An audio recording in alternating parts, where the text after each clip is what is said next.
Hello बच्चों। तो बच्चों लास्ट हमने अपने चैप्टर नंबर 9 में चैप्टर 9 EMI इलेक्ट्रोमैग्नेटिक इंडक्शन विद्युत चुंबकीय प्रेरण। तो लास्ट हमने पढ़ा था कि कोई हमारे पास एक लूप था, एक लूप लिया था हमने आयताकार, उसकी लेंथ L थी, उसकी विड्थ B थी और वो असमान चुंबकीय क्षेत्र में, जैसे मान लो इस साइड B1 चुंबकीय क्षेत्र है, इस साइड मान लो B2 चुंबकीय क्षेत्र है।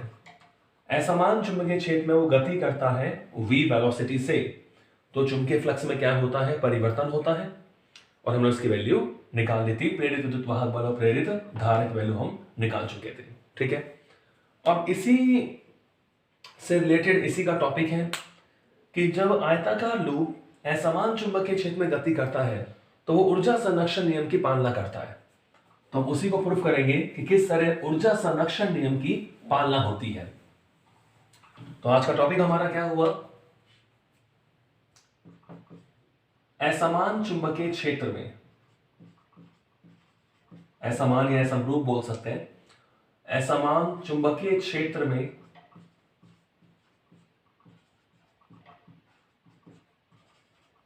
गतिशील असमान चुंबकीय क्षेत्र में गतिशील किसी आयताकार लूप, हमने लूप लिया है, कोई सा भी ले सकते हैं, किसी आयताकार लूप की गति में ऊर्जा संरक्षण नियम की गति में ऊर्जा संरक्षण नियम की अनुपालना, गति में ऊर्जा संरक्षण नियम की पालना।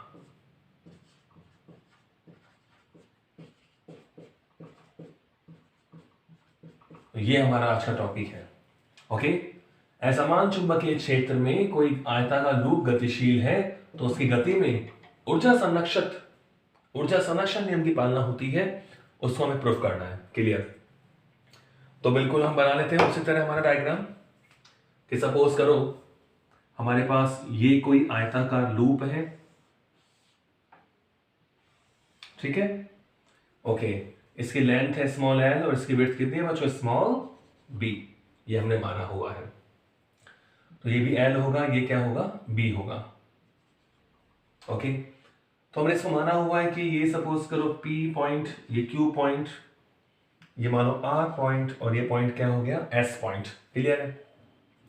तो हमने माना था अपने प्रीवियस टॉपिक में कि मानो इस साइड जो चुंबकीय क्षेत्र है, मैग्नेटिक फील्ड है, वो कितना है, B1 और भुजा RS पर जो मैग्नेटिक फील्ड है वो बच्चों कितना है, B2 है। कितना है, B2। क्लियर? ओके, तो देखिए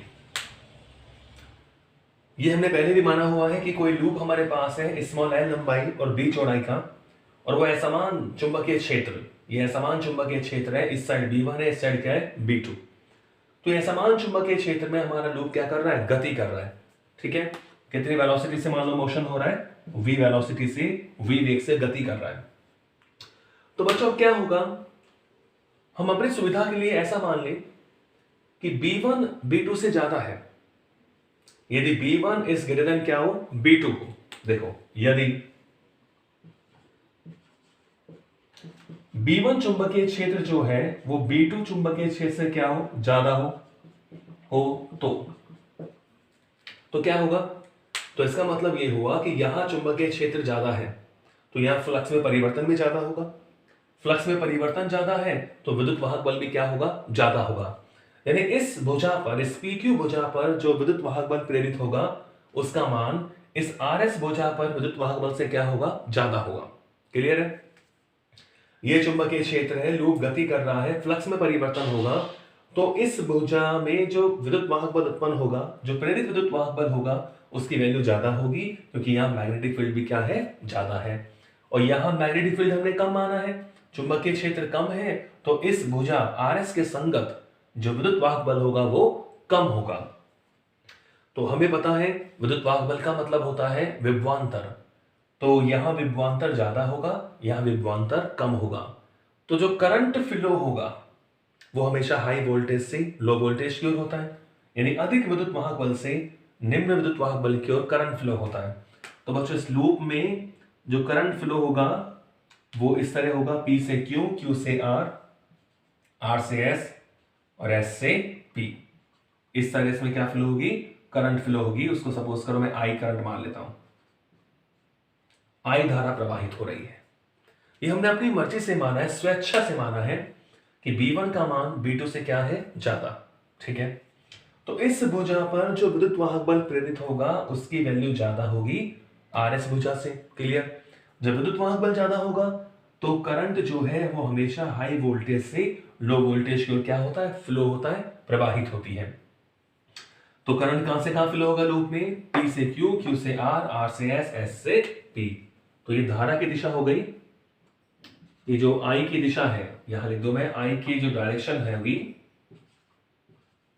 क्या होगी, P से Q, Q से R, R से S, S से P। इस तरह करंट की डायरेक्शन होगी। ठीक है भाई, ओके। तो अब देखिए इसमें करंट, हमने करंट की वैल्यू भी निकाली थी। ओके,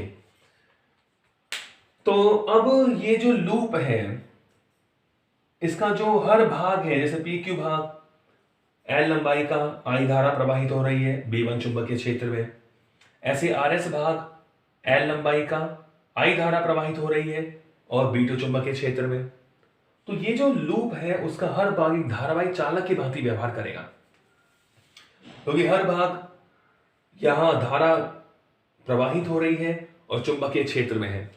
तो हर भाग पर क्या लगेगा बच्चों, फोर्स लगेगा, चुंबकीय बल लगेगा। हमने पढ़ा हुआ है कि अगर कोई L लंबाई का चालक हो और वो B चुंबकीय क्षेत्र में V वेग से गति करे तो कितना चुंबकीय बल होता है, F is equal to I into L cross B. ठीक है, I करंट अगर उसमें फ्लो हो रहा है तो I into L cross B. तो बिल्कुल उसी तरह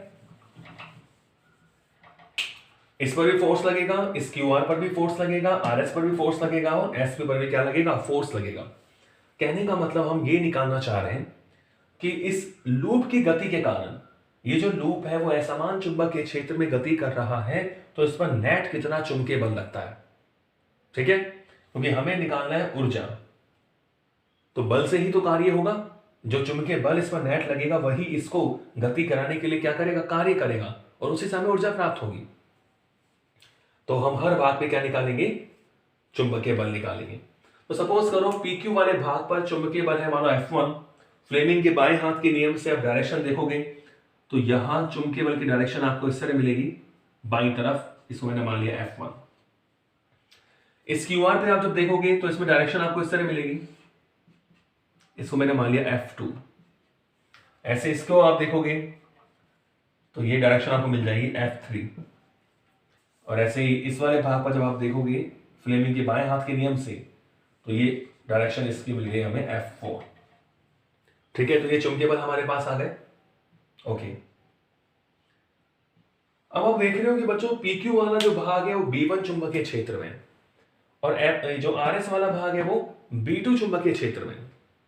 ये पूरी तरह B1 चुंबकीय क्षेत्र में है और ये पूरी तरह B2 चुंबकीय क्षेत्र में है।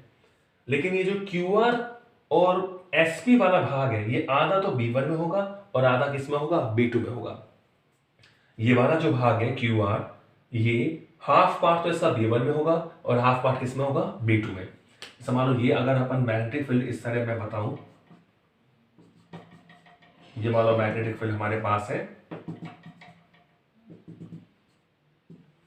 तो ये QR जो भाग है वो ना तो पूरी तरह B1 क्षेत्र में ना पूरी तरह B2 क्षेत्र में। तो इसका आधा भाग, हाफ एंड पार्ट, आधा भाग तो B1 क्षेत्र में होगा और आधा भाग किसमें होगा, B2 क्षेत्र में होगा। ऐसे ही SP वाला जो भाग है इस लूप का, उसका आधा भाग B1 में होगा और आधा भाग किसमें होगा, B2 में। तो चलो हम भाग PQ की बात करें तो देखिए भाग PQ पर चुंबकीय बल कितना फोर्स लगेगा PQ पर। तो फॉर्मूला होता है हमारे पास F, ये 1 मैंने माना है, तो देखो आई तो करंट है और ये L क्रॉस B1, ठीक है। इस वाले भाग पर इतना चुंबकीय बल लग रहा है F1 is equal to I current flow हो रहा है सब में, लंबाई इसकी L है और ये B1 चुंबकीय क्षेत्र में है, तो I into L cross B1। अब आप देख रहे हो L जो लूप की लंबाई है वो तल में है और चुंबकीय क्षेत्र क्या है, तल के लंबवत है। तो यहां से F1 इज इक्वल टू क्या मिलेगा, I into L B1 sine 90। Okay, A cross B होता है AB साइन थीटा। तो यहां से बच्चों देखो F1 इज इक्वल टू क्या हो जाएगा, IL B1, ठीक है।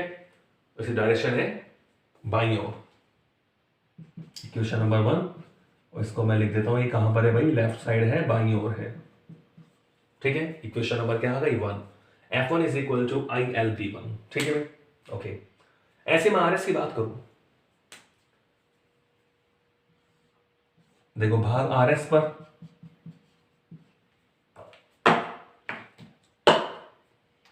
चुंबकीय बल आपको दिखाई तो दे रहा है ना, लेट मी चेक, या अब इसको सही दिखाई दे रहा है। भाग RS पर चुंबकीय बल निकाले तो उसको मैंने माना है F3। तो बच्चों F3 इज इक्वल टू, देखो करंट तो I ही है और L क्रॉस B2 आएगा,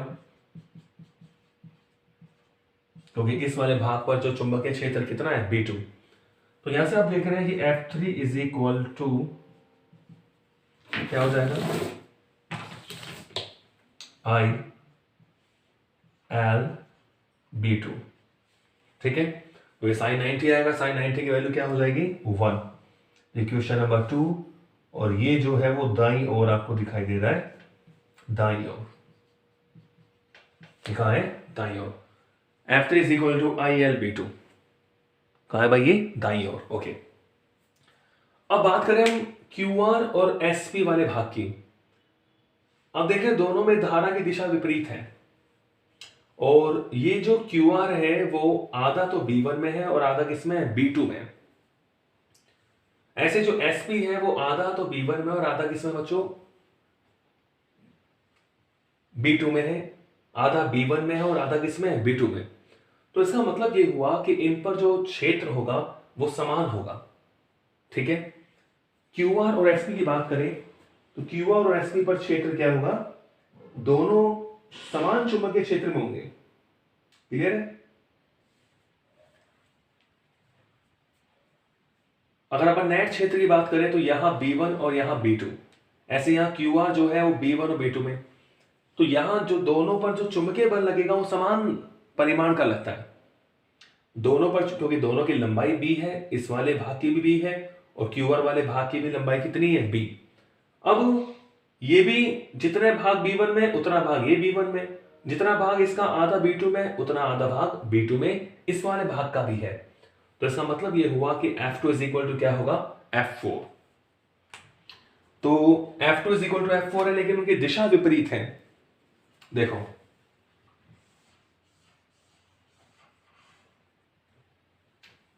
भाग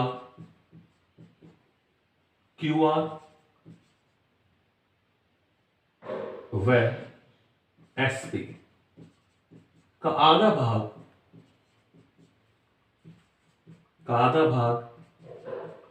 B1 में तथा शेष आधा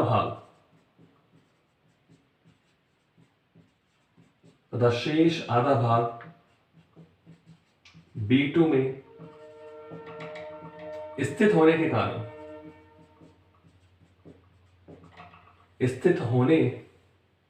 के कारण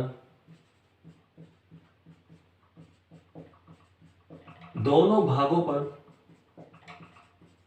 समान परिमाण का, लिख दिया मैंने आपके समझने के लिए, दोनों भागों पर समान परिमाण का चुंबकीय बल आरोपित होता है।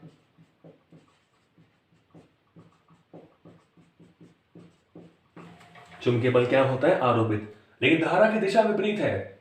यहां Q से R और यहां S to P, धारा की दिशा विपरीत होने के कारण बल की दिशा भी क्या होगी, विपरीत।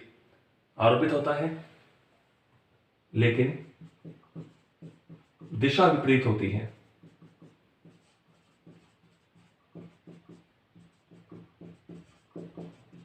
दिशा क्या होती है? विपरीत। इसका मतलब क्या हुआ कि F2 is equal to minus of F4। दोनों पर समान परिमाण का बल लग रहा है, लेकिन दिशा कैसी है? विपरीत। यानी इन दोनों के कारण जो परिणामी बल होगा, इन केवल दोनों के कारण, तो F2 प्लस F4 क्या हो जाएगा? 0। इक्वेशन नंबर कौन सी आ गई? ये थर्ड। क्लियर है? F2 plus F4 is equal to क्या हो गया बच्चों? 0। ठीक है, ओके। तो अब हम निकाल लेते हैं कि इस लूप पर परिणामी चुंबकीय बल क्या होगा, जो F1 और F3 का परिणामी होगा। F1 और F3 का क्या होगा? परिणामी। क्योंकि F2 F4 तो 0 हो गए। देखो आते हैं, लूप पर नेट चुंबकीय बल, अतः लूप पर नेट चुंबकीय बल, तो उसमें अगर उसको मैं F मान लूं, तो हम देखो F1 क्या है? ILB1, B1 ज्यादा है, तो परिणामी क्या होगा? F1 minus F3।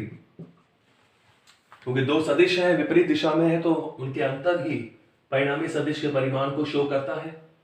तो F इज इक्वल टू क्या हो गया? F1 minus F3। ठीक है ना? क्योंकि देखो F1 तो बाईं ओर है, F3 दाईं ओर है, तो ये ज्यादा है, तो F1 ज्यादा होगा, तो ज्यादा में से कम घटा देते हैं। तो बच्चों F is equal to F1 की वैल्यू क्या है? ILB1 माइनस F3 क्या है? ILB2। ILB1 minus ILB2। तो यहां से कितना फोर्स आ रहा है? F is equal to IL common ले लिया, B1 माइनस B2, और इक्वेशन नंबर 4। तो इतना हमें नेट चुंबकीय बल प्राप्त हो रहा है, F is equal to ILB1 minus B2। ठीक है,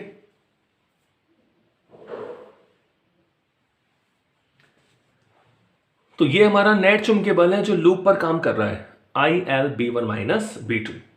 ठीक है भाई, आगे चले। अब देखिए, अब मानो ये चुंबकीय बल जो है उसके कारण ये गति कर रहा है। कितने वेग से गति कर रहा है? लूप हमारा v वेग से गति कर रहा है, तो कितना कार्य करना पड़ा? क्योंकि हमें ऊर्जा संरक्षण नियम की बात हम कर रहे हैं, तो अब कार्य की बात करें। देखो, ये चुंबकीय बल जो लूप है वो v वेग से गति करता है, तो कितना हमें चुंबकीय बल को कार्य करना पड़ेगा? तो मैं इस साइड लिख रहा हूं, देखिए,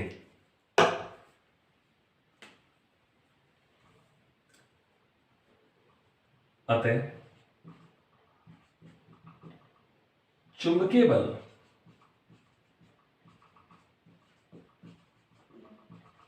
F द्वारा किया गया कार्य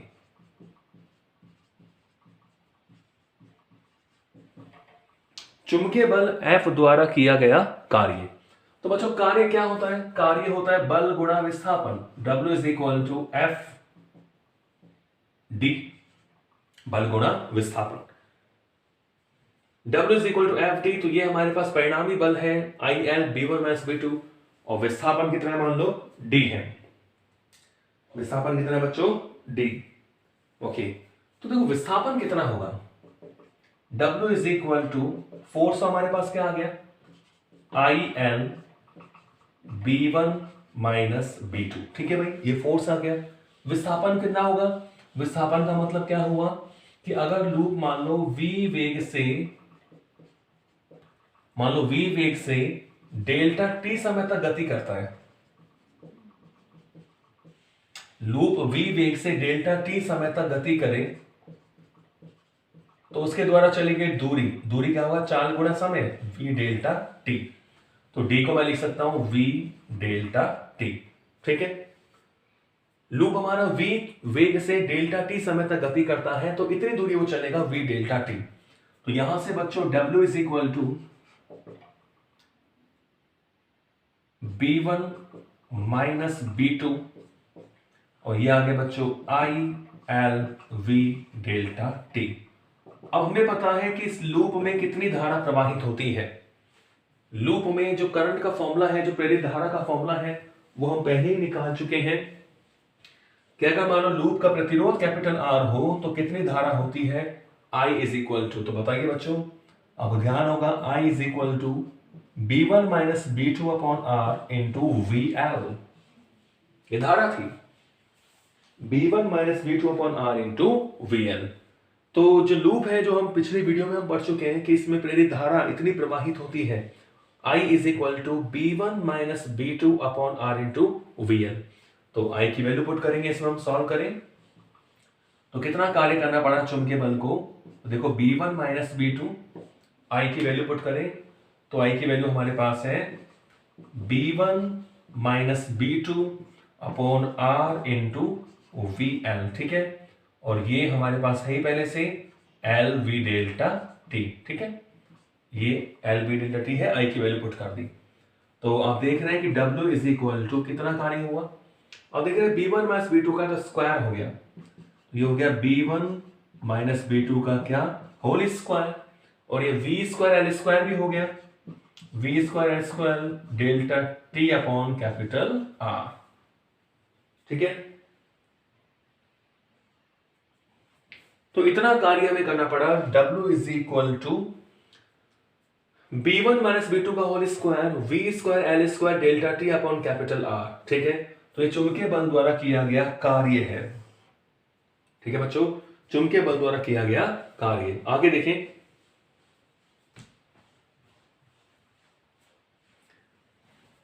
अब मान लो आपको पता है कि अगर कोई लूप हमारे पास है, इसमें धारा प्रवाहित हो रही है, तो धारा के ऊष्मीय प्रभाव से, विद्युत धारा के ऊष्मीय प्रभाव से ऊष्मा भी तो उत्पन्न होनी चाहिए। तो वो ऊष्मा कितनी होगी, ये आप जानते हो, देखो, यदि लूप में प्रवाहित धारा कैपिटल I कॉमा प्रतिरोध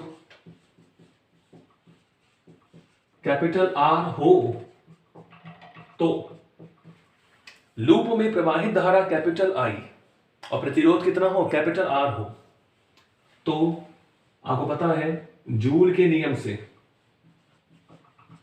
तो जूल ने क्या बताया था, कितनी ऊष्मा उत्पन्न होगी, H is equal to I square R delta T। Delta T समय तक धारा प्रवाहित हुई है, डेल्टा T समय तक उसने गति करी है, तो R प्रतिरोध हमारे पास लूप या कुंडली का है और उसमें धारा आई है, तो इतनी ऊष्मा उत्पन्न होती है। तो अब इस ऊष्मा का मान भी हम निकाल के देखते हैं कि H इज इक्वल टू, देखो बच्चों, I स्क्वायर, I की वैल्यू ये रही, तो इसका मैं स्क्वायर कर रहा हूं कि B1 माइनस B2 का whole square, V square L square, और नीचे भी R का क्या आ जाएगा, R स्क्वायर, ठीक है, और ये इनटू में क्या है, R delta T, R delta T। अब देख रहे हैं एक R से एक R कैंसिल हो गया, एक R बच गया, तो ऊष्मा जो हमारे पास आती है H is equal to B1 minus B2 का whole square, V square L square delta T upon capital R। तो ये इक्वेशन H की देखो और आप W की देखो, W की वैल्यू क्या है, B1 माइनस B2 का whole square, V square L square delta T upon R, joule. ऐसे जो ऊष्मा हमें मिली B1 माइनस B2 का whole square, V square L square delta T upon R, तो बोथ आर सिमिलर। इसका मतलब ये हुआ कि इतने जो कार्य था, ये जो ऊर्जा थी, जो कार्य था, इस ऊर्जा का ऊष्मा में पूरी तरह क्या हो गया, रूपांतरण हो गया। इतना कार्य जो चुंबकीय बल ने करा, इतनी ऊर्जा जो उत्पन्न हुई है, सारी की सारी जो एनर्जी है वो ऊष्मीय ऊर्जा के रूप में क्या हो गई, परिवर्तित हो गई, क्योंकि हमें दिख रहा है since W is equal to H, ये दोनों की वैल्यू बराबर है, यानी जो कार्य है वो पूर्ण रूप से ऊष्मा में परिवर्तित हो गया। तो यही है ऊर्जा संरक्षण का नियम कि ऊर्जा ना तो उत्पन्न होती है ना नष्ट होती है, केवल एक रूप से दूसरे रूप में क्या होती है, परिवर्तित होती है। तो यहां जो ऊर्जा है, चुंबकीय बल ने जो कार्य करा उसको गति कराने के लिए लूप को, तो सारी की सारी ऊर्जा ऊष्मीय ऊर्जा के रूप में क्या हो जाती है, प्रकट होती है या परिवर्तित हो जाती है। तो इस तरह हमने सिद्ध करा कि असमान चुंबकीय क्षेत्र में कोई लूप गति करता है तो उसकी गति में ऊर्जा संरक्षण नियम की क्या होती है, पालना होती है। तो आपको समझ में आ गया होगा। तो नेक्स्ट अगले वीडियो में, थैंक यू।